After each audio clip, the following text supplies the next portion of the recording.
and trying to get them to care about something that they do not care about can be extremely challenging.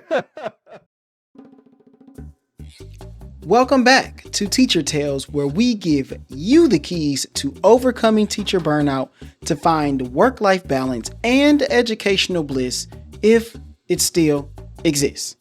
I'm your host, Tony Rambles, and on this episode of Teacher Tales, we learn the power of positive reinforcement. Number 2, balancing commitments to avoid burnout. And number 3, the impact of feeling valued and appreciated. Now, without further ado,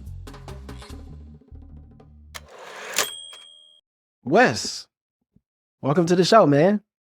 Thank you. I'm excited to be here. I know after I had your brother on and I saw the stuff that y'all have posted on Facebook. What is the name of your podcast, by the way? We are Brothers on the Board. Quick little plug there. After I saw you guys doing some stuff, I was like, oh yeah, we got to make this happen. So I had John on first and he was awesome. Your brother's the man. And then I was like, well, we got to get Wes. He was like, totally. Wes will totally do it. So here we are. We both have ended our respective school years. How do you feel? I'm feeling pretty good. Feeling pretty good about it. I will say before we move on that having my brother on, I will be coming with a different level of energy than he is, just so you know. He comes in with a lot of energy. He's definitely the hot man. So just be ready, because this is going to be a different vibe. All right. That's what I'm talking about. With a name like Wes, I think it already comes with like this edge. Because I had a buddy named Wes. And shout out to my homeboy Wes. If you ever hear this, he was the man. When I had my 21st birthday and I got drunk, which never happens these days. I don't even drink now.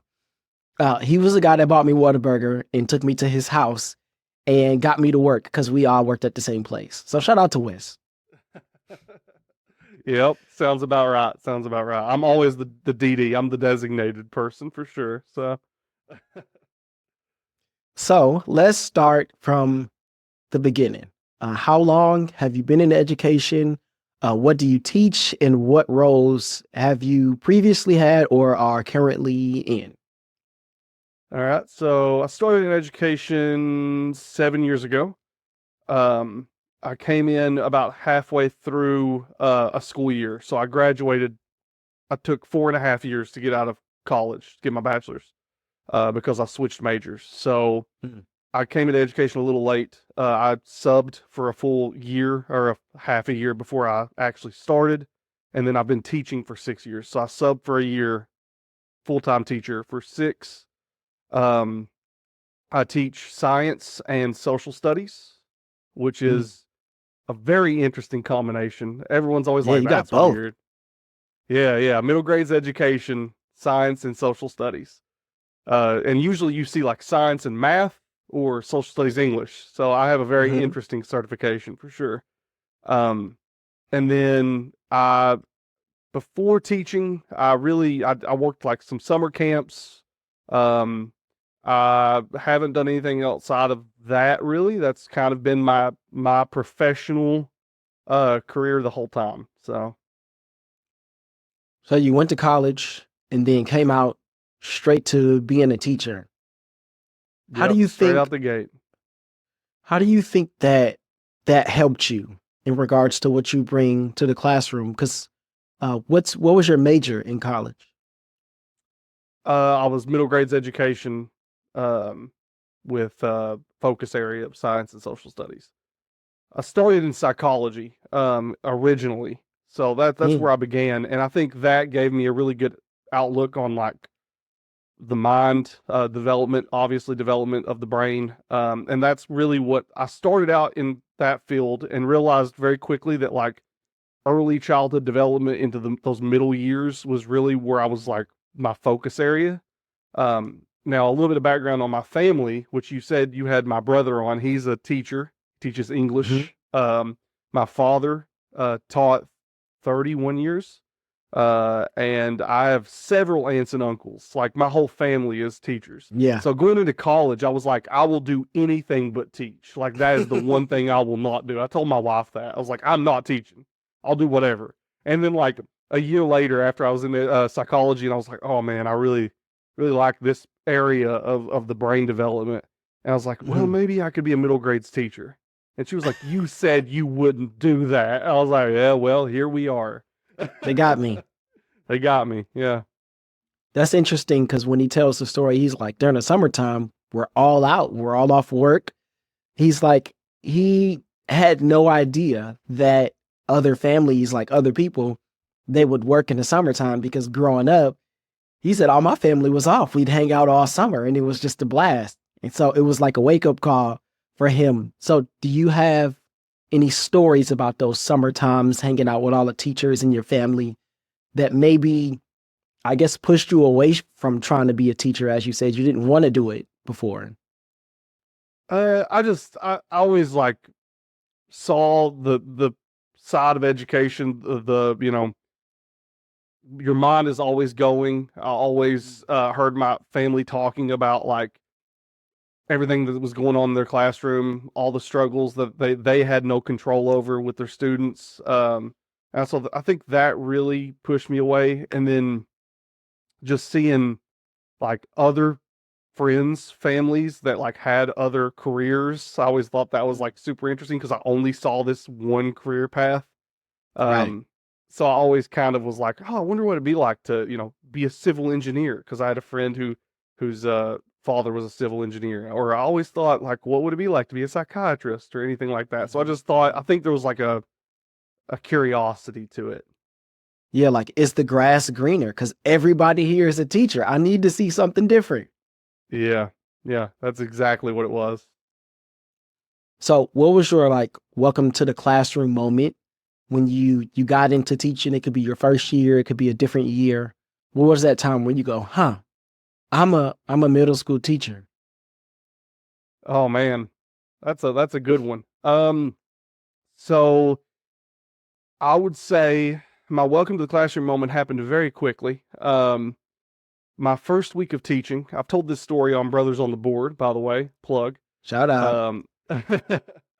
Um, my first week of full-time teaching. So I had subbed for a full year. And during my first week of full-time teaching, I came in, I was teaching 8th grade science at the time. The class was in there. It was still that first week, so everyone was quiet. Everyone was kind of still new to the classroom. You know, they're still trying to get to know you, still trying to get to know each other. How much can I get away with in here? Yeah, exactly. You know, that first week is always a honeymoon phase. You always got that first week. Everyone's a little like quiet and like following all those expectations until they start tiptoeing over that line. I walked in and I took a big deep breath, like I was going to like start talking to the class. And as I took the deep breath, pow, my belt snapped. Oh no. In front of this class of 8th graders, my first week of full-time teaching, and they cracked up. They started rolling, and I was like, oh, I'm in for it. And they like would not let me live that down. Like all year long. I still have students coming back to this day, and they're like, hey, Howard, you remember that time your belt broke in front of the whole class? I was like, yeah, I do remember that. I remember. And like middle schoolers are ruthless, man. So it was a tough time. Wow. I wonder how I would react to that. Teacher listening, how would you react if your belt just popped? I don't know. I think I would just go, all right, well, class is over. I'm going to go sit down. That's where I would start because I teach high school. And so, you know, half of them are over it. The other half think they know it all. So we're somewhere in the middle. Is there anything that you've done outside of the classroom that you would say compares to teaching? Because you said you went from college to the classroom. So have you had any other experiences that you would say compares to the classroom? Like I said, I worked like summer camps when I was in college, Upward Bound program. Mm. which has low income high school seniors and juniors transitioning to college. They get the summer to come through, and it basically bridges the gap between college and high school. It was a wonderful program. So I worked it for a few summers in college. That one definitely came close, but obviously you're not the same in the same role. You're more Yeah. of like an advisor, to the students, than a teacher. So that definitely was interesting, kind of transitioning from like more of a friend role to more of a leadership role, if that makes sense. Um, and then other than that, I work summers every summer, but I do like various jobs. So I do DoorDash, which is nothing like a classroom. We try to stay away from the classroom in the summer sometimes, get a little break. Mm. But I did like a paint crew one year where I went around and painted the schools. That was a lot of fun. That was a good time. Wow. Okay, so you try to mix it up a bit in the summertime. Yeah, get a little bit That's of different experiences. that's a great idea. I think that for me, having all of this other experience in various industries helps me to kind of have all these different experiences to pull from when I talk to kids.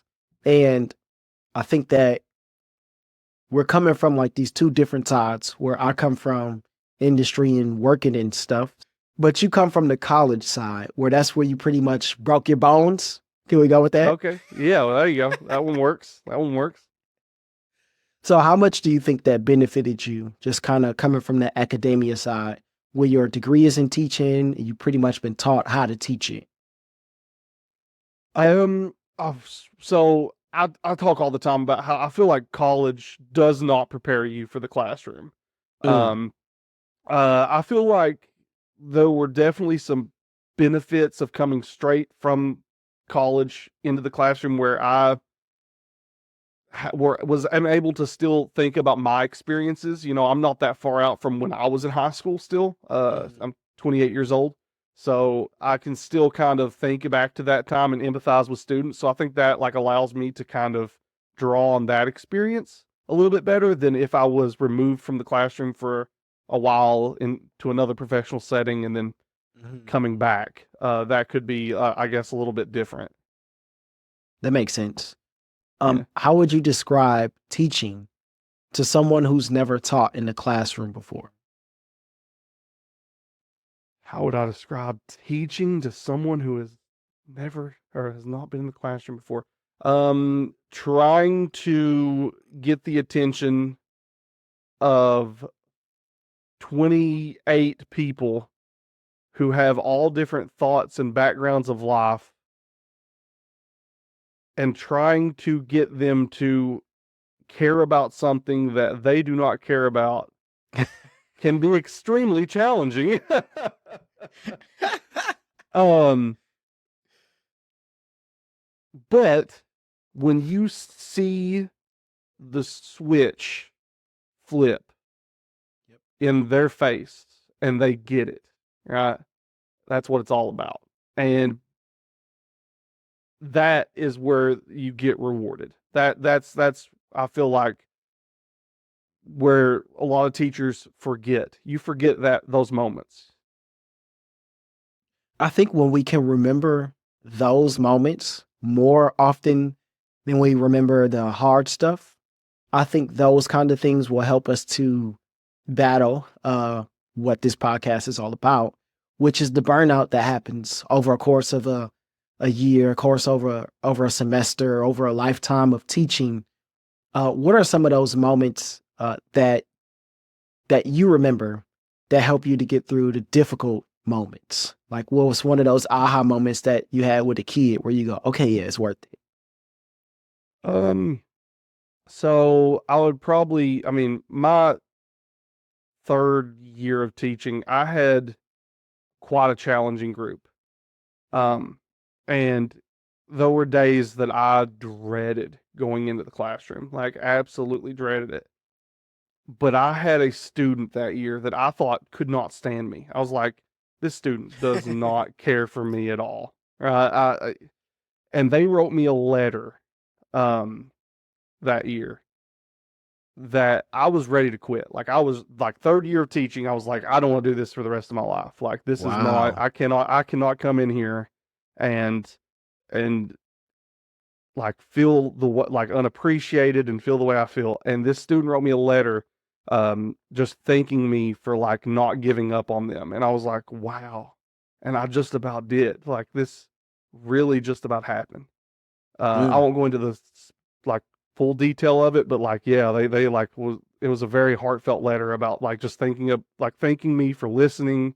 And I was like, I don't feel like they thought that at all. And then it like clicked, like you are affecting people even if you don't feel it, and you have to kind of Yeah. figure out a way to remember those times, right? And Mm. that's when I really started thinking about that. Like remember the times that you did, and you probably are affecting more people than you know. So, You are definitely affecting more people than you know. I think that is an absolute in teaching, because a lot of times we don't get to see unless they write us some kind of letter or they send us an email or they say some kind of thank you, which a lot of times, especially those ones that feel like they're never seen and you see them, they probably don't say anything until way later. A lot of times that happens like around that graduation time when they're about to move on. And there's usually some class that's like, oh, write a letter to the teacher that helped you, get through middle school as you're moving on or get through high school. And sometimes we're able to get those letters. So yeah, that is definitely a nice pick me up, especially at the end of the year when you're like, man, this sucks. I'm out of here. I got to find something else to do. And then you just get all these people thanking you. Oh man, Mr. Howard, thank you. You're the best. You always came in with energy and great attitude. You're like, wow, really? I did. yeah, sometimes it doesn't feel like that for sure. It doesn't feel like I am, but yeah, you get to hear a lot of that, and we have our seniors that graduate get to come back and come to a middle school of their choice. So you get to see Mm. them walk in the halls, and they're all talking to you, and you know, things you don't think they remember. Hey, you remember that time where you were teaching about like ecosystems, and you're like, I didn't think you cared at all about that. Like they remember stuff, man, and it Mhm. really sticks with them. And what you're saying and what you're doing like really impacts these students, and it's a powerful thing. And I'm so thankful that I did not quit. I'm thankful for that moment because I was really close. Like I was ready to. I had already applied for like to get my realtor license. Like I was going into Wow. realty. Like I was done, and it definitely pulled me back in. So, fellow teacher listening, don't quit. It's not over yet. Unless it's really over, then maybe you should move on. But the people that are on the fence, okay, just come on back one more year. Come on back. Yeah, Uh, give it a little chance. so when you started applying for your realty license and you were on the fence, you were kind of going in the direction of making that decision. Um, how did you realize, or did you realize that that was burnout and that's what was kind of leading you out of education? And what did that feel like? Yeah, I mean, I definitely think that was, I mean, burnout. I think the big thing was like not feeling like I was getting recognition, not feeling like I was, it's really difficult. Like we talk about a lot of times that education is like, you don't get to see the end product for a very long time, right? Like, so, I Mhm. mean, you get to see like results on a standardized test, but like, is that really indicative of what you have done? No, that's not actually what we care about.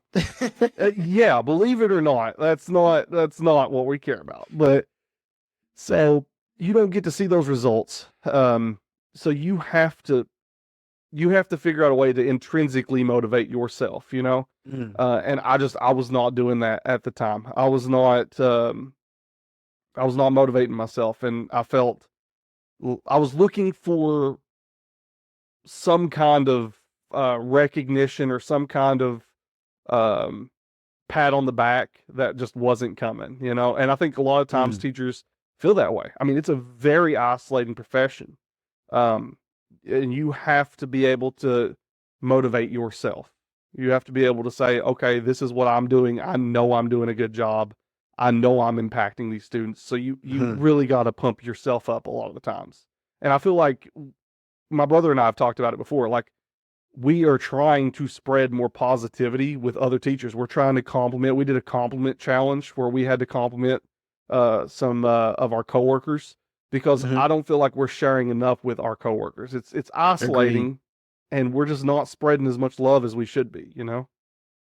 So, how did you start to self motivate yourself? Where did that intrinsic value come from? I think putting more effort into my profession. So saying these lessons are obviously for the students, but I want to be the best teacher I can be.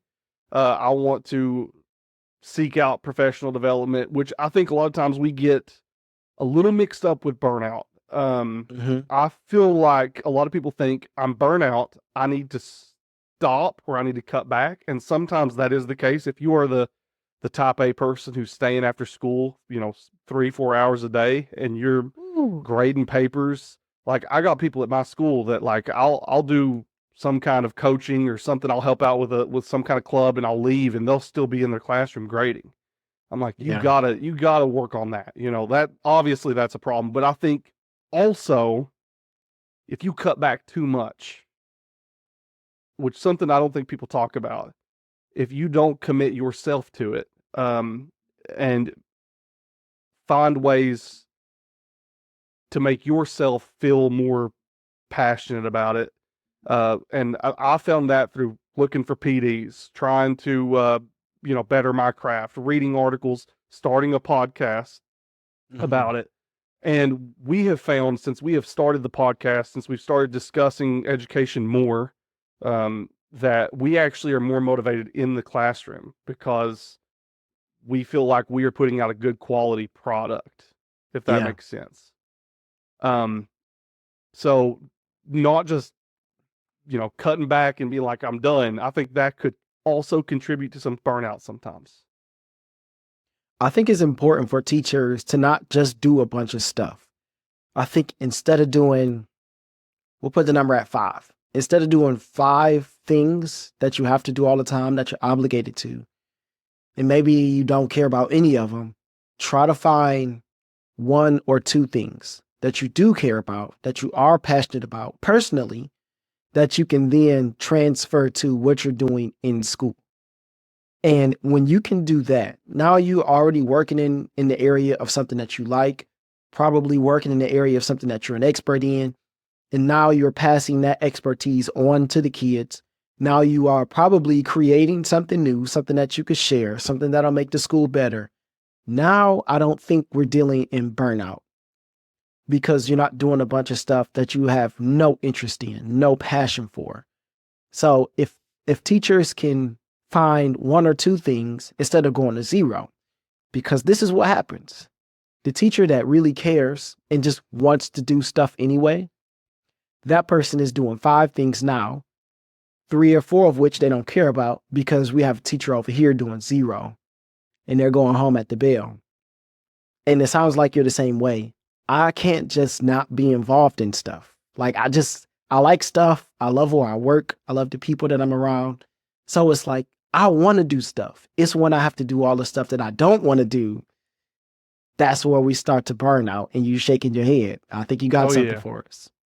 Oh yeah. I completely agree. Like, I'm super passionate about, as you can see in the background here, card games, Dungeons and Dragons. I play Dungeons and Dragons, love it. And I do the Dungeons and Dragons club at my school. And I found something I was passionate about, brought it into education, do it with another teacher of mine, another coworker, and we love it, and it gives you something, you know, still education, still in your Hmm. field, but something to look forward to, something that you're Hmm. passionate about. So, Because we're teachers, we can find a way to tie it back to education. We could do that. oh yeah, oh yeah. My favorite thing is, like, I can tie anything, like field trips. If I plan a field trip, I can tie it back to science. There's a way. You're Yes. gonna I'm gonna figure out a way to connect it. Oh man, that's awesome. Okay, one more question before we do our 5 W's. Okay. This may be easy for you or not so easy because of your background and your family and your experience. What surprised you most about being a teacher? I think the student response to positive reinforcement, probably Ooh, the I haven't most heard this. surprising. Okay, how so? So I feel like I'm if you have listened to anything I've done, any podcast, any kind of talk, if you talk to me at at my school, I'm a huge believer in PBIS, positive behavior intervention. Mhm. Um, love positive reinforcement. I think that it's an amazing tool. I did not always think that.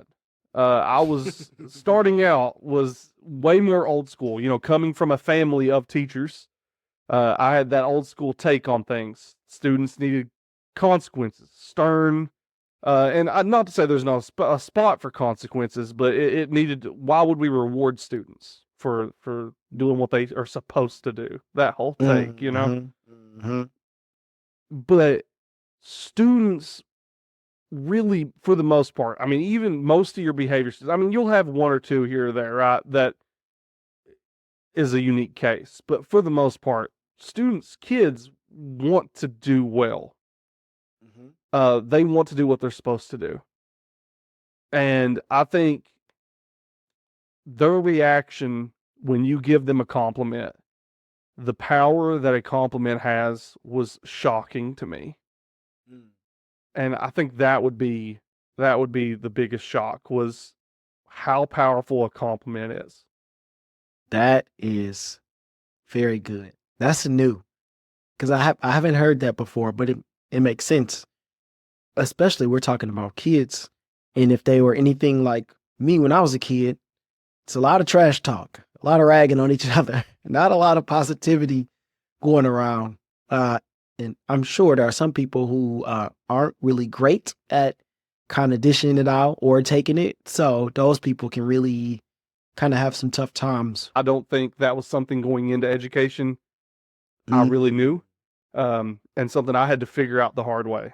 So Well, uh, speaking of getting back what you give, I'm going to give you 5 W's. Aha. So we got who, what, when, where, and why.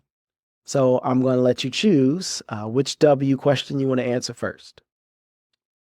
let's just go in order. We'll do the who first. All right. Who in education has helped you the most? This could be a mentor. This could be somebody that helped you in the beginning, helping you now. Who in education has helped you the most? There's so many people running through my head.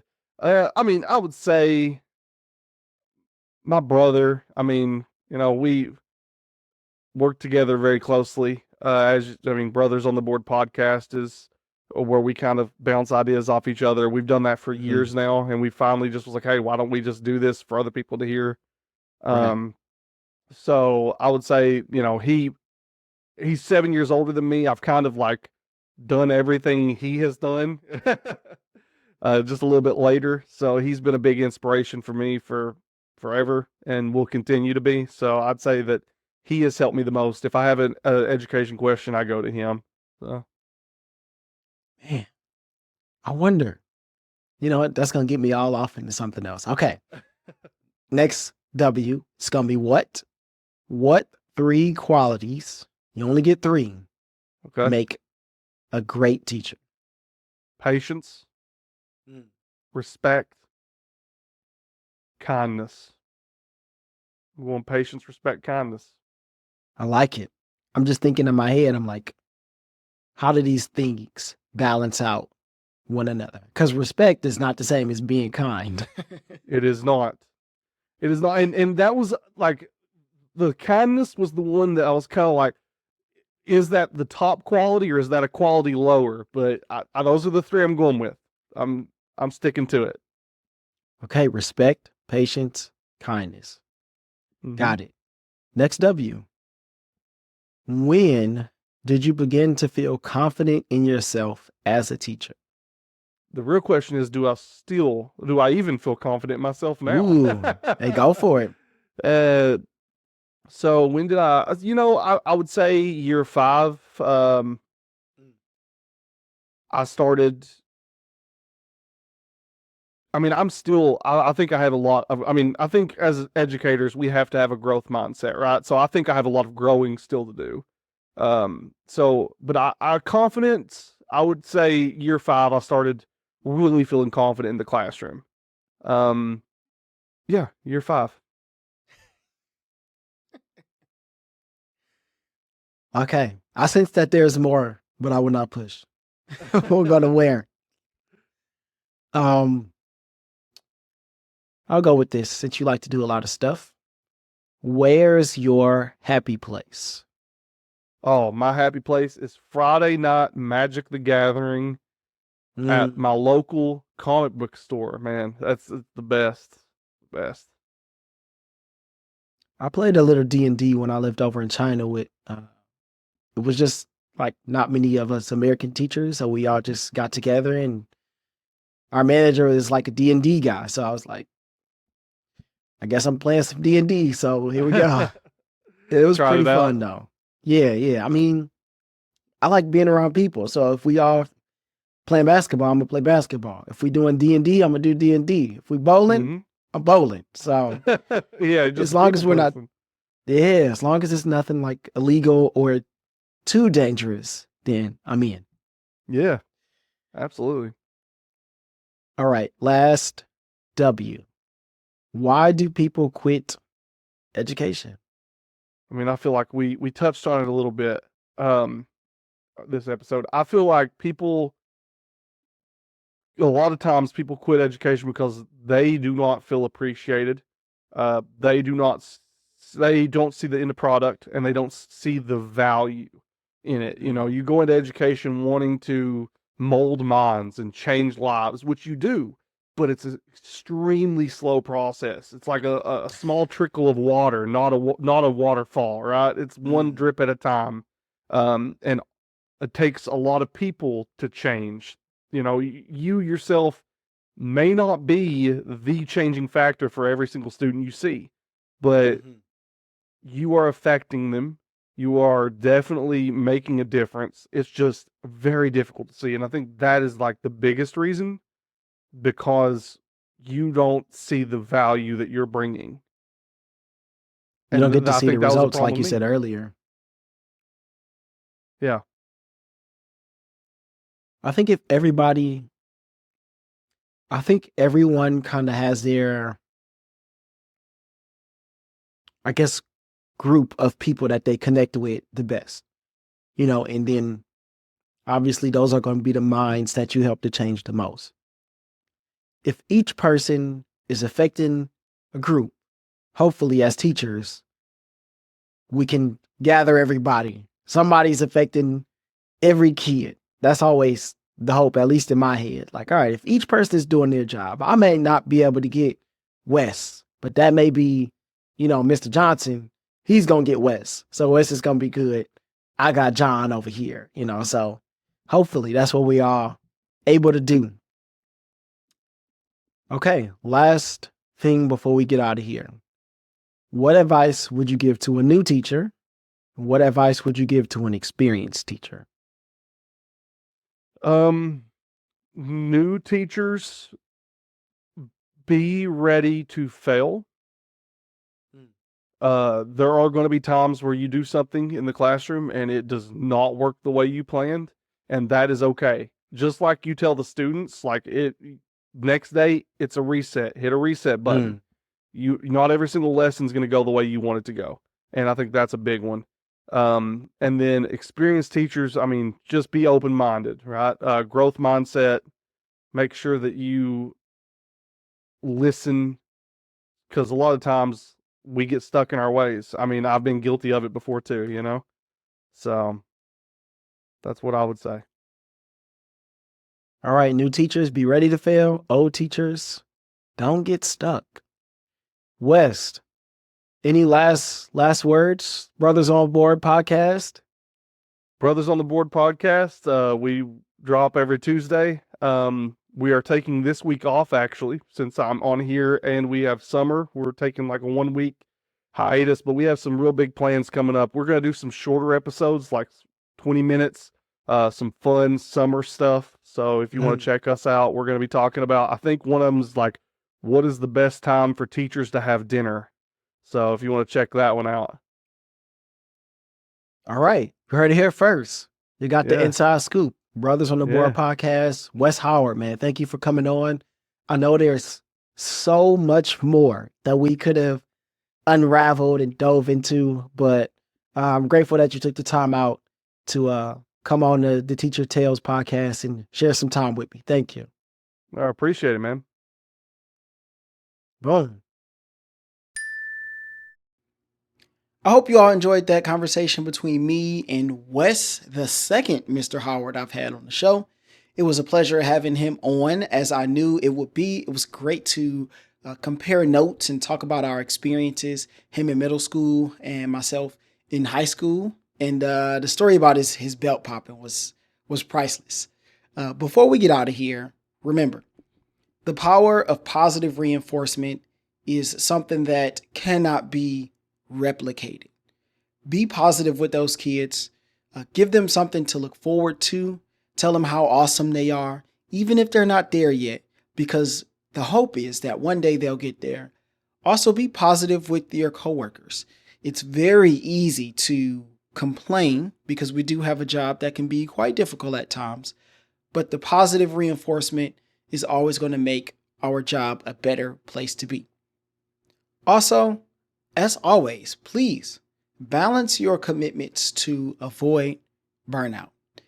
That doesn't mean step away from everything that you do so that you don't have anything to do and no commitments, because I think that commitment does tie us and does help to build those bonds and lay that foundation, creating a school where people want to be there and they care about being there and the people that they serve. Because you enjoyed what you heard from this episode, go join the Teacher Triumphs Facebook group. Me and Jen created it as a way to help you overcome burnout and balance life by building community with other wonderful educators. Thank you for listening. I'll be back next Monday and Thursday with more Teacher Tales. Keep teaching, keep learning, and I will see you all on the next journey.